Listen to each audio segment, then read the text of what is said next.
We're joined now by Brand and Reputation Authority Thebe Ikalafeng to help us understand the impact of the political climate here in South Africa and, of course, how other countries and indeed leaders have been processing what's been going on here in South Africa as President Cyril Ramaphosa faces questions over whether or not he ought to resign following the release of the Section 89 report looking into whether or not he has a case to answer and whether he is fit to hold office. A very good evening to you, Thebe. Thank you so much for speaking to us. I mean, it's very difficult, and I'd imagine the context would be different, wouldn't it, from how countries are looking at and judging South Africa. Being an African country, we often just transposed into this dark continent image, which I really don't think we deserve now. But what are countries looking for when they look at whether or not we should be written off as a progressive constitutional country? Well, I mean, there's three drivers really of a country's reputation when anybody else looking at it. And the first one is the perception of the environment of the country, looking in terms of what they think about the people, the lifestyle, and just how the country looks. And the second one that they look at is governance, which is the one that is often spoken about.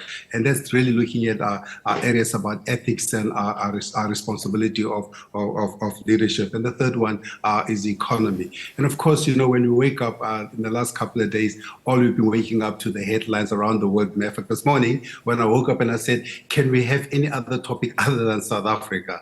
Because, I mean, the world was looking at us in terms of what will South Africa do? How will South Africa respond to this crisis? They know us as a country which is very resilient, a country that's been able to respond to challenges. But does it matter who is judging us? And I'm just thinking of the fact that our current economic situation is very reliant on us attracting foreign direct investment and our reliability in terms of servicing our debt. We were just listening to a commentator earlier on saying that Cyril Ramaphosa is he's seen as very market friendly, whereas the converse is by some that he's captured by so-called white monopoly capital. Well, I mean, I can't speak to issues about capture and all those. What I can speak to about is that any leader is a reflection of the people who voted them into power, and any region and any leader is actually the embodiment of who we are as a people, as a country. Embodies our values and embodies our ambitions and embodies everything that we strive to achieve in the world.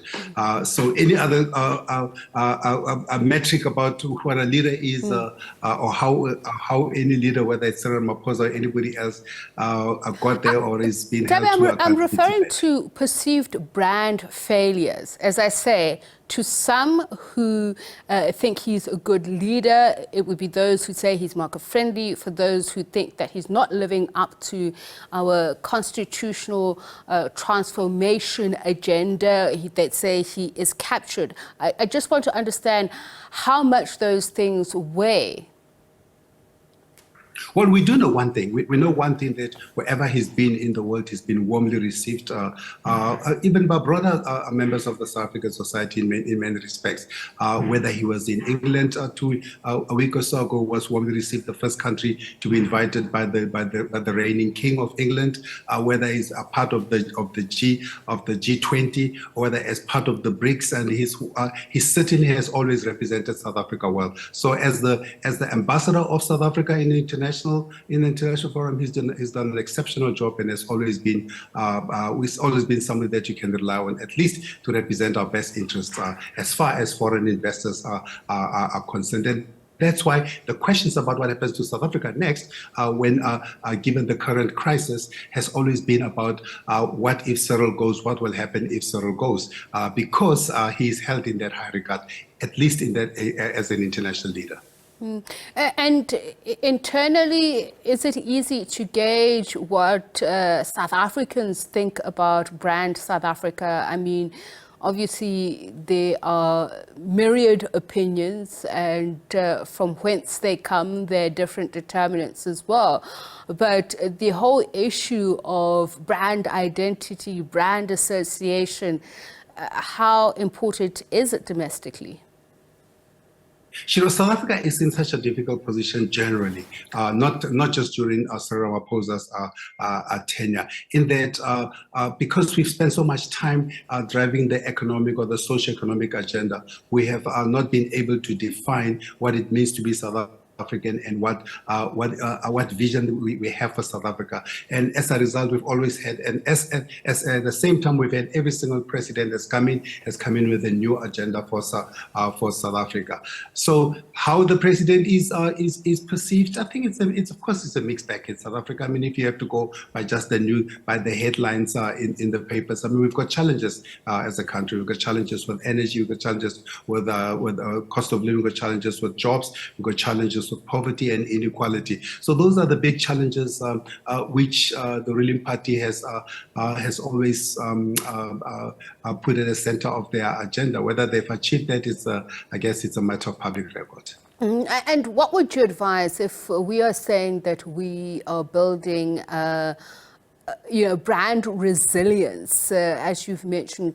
South Africa is a country that faces so many challenges, has over the past couple of administrations, 6 administrations, but we actually are a country that has also failed unique challenges in terms of colonialism, in terms of institutionalized, legislated racism and discrimination.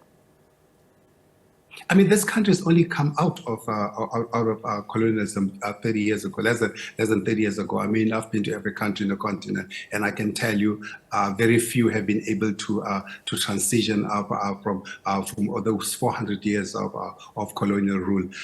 So I'm not saying that it's impossible. I mean, of course, there's examples of countries like Rwanda, which have made some concerted efforts, but then it's a country of 12 million people. South Africa is a country of 60 million people with porous borders, and many people look into South Africa as a place to come to for economic migrancy, if you will. So it's a challenging country that we're in now. It's a challenging times we're in, and I like to put it the way that Vincent Ngwenya put it. We are facing unprecedented and extraordinary moment in our constitutional democracy, but also as an economy in the continent. And what we need right now, perhaps, is leadership stability rather than leadership instability. What we need right now is clear vision of where we need to take the country, rather than divergent visions of where to take the country.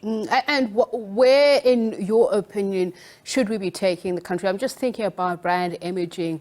What we've put out to the world is that of the Rainbow Nation, because we were saying we are leaving behind that troubled past, divisive past, and often think of the clenched fist in terms of how we're fighting through to ensure transformation. But how should we be packaging ourselves to say to people we are a friendly country despite our problems? And yes, we have very good constitutional institutions.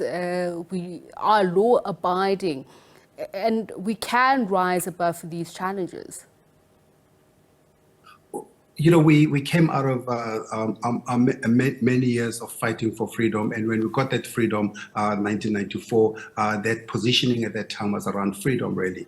Then 96, when we got our new constitution, that's when Desmond Tutu framed a rainbow nation, finally at peace with itself. But just being a rainbow nation on itself is not good enough to sustain the country. What we need a clear developmental agenda and vision, and we need to be consistent as a country in doing that. What we need to be what we promise to be as the new South Africa. I think, you know, I've seen propositions of countries everywhere in the continent. I think South Africa, the ruling party certainly still has one of the most a beautiful, aspirational proposition of a country, which is a better life for all. Because to me, a better life for all was really something we're striving for. Whether you vote for the ANC, the EFF, or the DA, a better life for all is something we should all be striving for, because it means that whether any improvement in your life is a great improvement for yourself. Whether it's moving from